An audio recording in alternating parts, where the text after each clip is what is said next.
دنیا میں یوں تو کئی شخصیت بہت مشہور ہوئیں، کوئی اپنے علم کی وجہ سے، کوئی ہنر کی وجہ سے، تو کوئی دینداری کی وجہ سے، کوئی بہادری کی وجہ سے، تو کوئی وطن کی محبت کی وجہ سے، کوئی سائنس میں اپنا کارنامہ کر کے، اور کوئی سیاست میں، تو کوئی جنگی سمجھ میں، کسی نے اسکول، کالج، یونیورسٹی بنوائی، اور کئیوں نے کتابیں لکھ کر خود کو مشہور کیا۔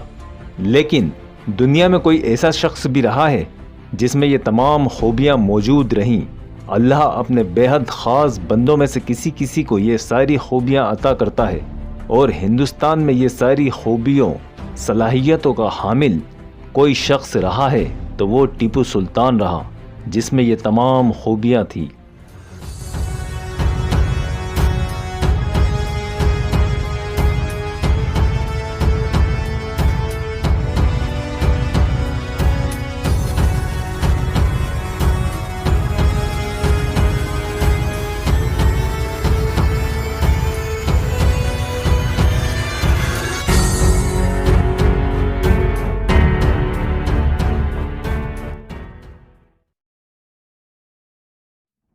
نومبر 1750 جمعے کے دن ٹیپو سلطان کی ولادت ہوئی۔ والد حیدر علی، جو کہ حضرت ٹیپو مستان اولیاء کی بڑی تعظیم کرتے تھے، لہٰذا ان کے نام پر ہی اپنے بیٹے کا نام ٹیپو رکھ دیا۔ حالانکہ ٹیپو سلطان کا حقیقی نام فاتح علی تھا۔ ٹیپو کے والد حیدر علی سری رنگا پٹنم کی فوج میں سپہ سالار تھے، لیکن وہاں کا راجا ریاست پر دھیان نہ دیتا اور فضول کاموں پر اپنا وقت ضائع کرتا تھا۔ حیدر علی ایک بہادر شخص تھے۔ انہوں نے راجا کے خلاف بغاوت کر دی، لیکن اتنی طاقت نہ تھی کہ اسے گدی سے ہٹا سکیں۔ لہٰذا فرار ہو کر اپنی طاقت بڑھانے کے لیے جنگل میں لوگوں کو اکٹھا کرنے لگے۔ حیدر علی کے بدلے سپاہیوں نے ان کے چھوٹے بچوں ٹیپو اور اس کے چھوٹے بھائی کو قید خانے میں ڈال دیا، لیکن چھوٹے ٹیپو نے جیل کی سلاخیں کاٹ کر اپنے چھوٹے بھائی کو پیٹھ پر لاد کر رسی کے سہارے جیل کی دیوار پھاند ڈالی۔ کچھ پہچان والوں نے اس کو حیدر علی کے پاس بھیج دیا۔ یہ ٹیپو سلطان نے بچپن میں ہی خود کو ثابت کر دیا۔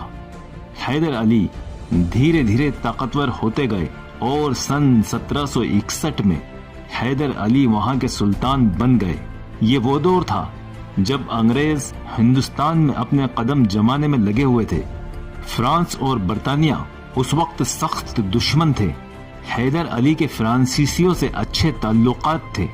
حیدر علی پڑھے لکھے نہیں تھے، لیکن انہوں نے ٹیپو سلطان کے لیے بہترین اساتذہ کا انتظام کیا اور انہیں عربی، فارسی، انگریزی، فرانسیسی، تمل، اردو زبانوں کی تعلیم دلوائی، اور اس کے علاوہ عسکری تعلیم یعنی جنگی تربیت بھی دلوائی۔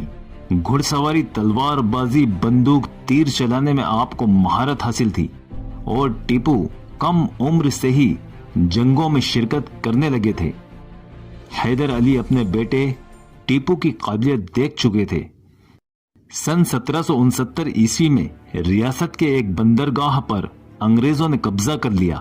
حیدر علی اور ٹیپو دونوں باپ بیٹوں نے انگریزوں کو دھول چٹا دی، انہیں ایسی شکست دی کہ انہیں امید نہیں تھی، لیکن انگریزوں کے حملے جاری رہے۔ حالانکہ وہ کبھی کامیاب نہ ہو سکے، لیکن اپنی پکڑ مضبوط کرنے کی کوشش میں کوئی کمی نہیں رکھتے۔ سن 1780 میں انگریزوں نے ایک بڑی فوج کے ساتھ حملہ کیا، لیکن انجام پہلے سے بھی برا ہوا۔ اس جنگ میں انگریزوں کو شدید نقصان اٹھانا پڑا، ان کی فوج کے زیادہ تر سپاہی مارے گئے۔ اس ہار کا ماتم برٹن میں بھی منایا گیا۔ سلطان حیدر علی کی طبیعت خراب رہنے لگی اور سن 1782 میں حیدر علی کا انتقال ہو گیا۔ محض 22 سال کی عمر میں ٹیپو کو ریاست کا سلطان بنایا گیا۔ ٹیپو اب ٹیپو سلطان کہلانے لگا۔ ٹیپو سلطان پڑھا لکھا شخص تھا۔ اس کے کتب خانے میں لگ بھگ 45,000 کتابیں موجود تھی۔ وہ ان کا مطالعہ کرتا۔ ٹیپو سلطان بڑا دیندار بھی تھا۔ وہ کبھی نماز نہیں چھوڑتا تھا، ہر دن قرآن پڑھتا تھا۔ ٹیپو سلطان کی حکومت 80,000 اسکوائر میٹر پر تھی، لیکن ٹیپو سلطان بے حد سادہ زندگی پسند کرتا تھا۔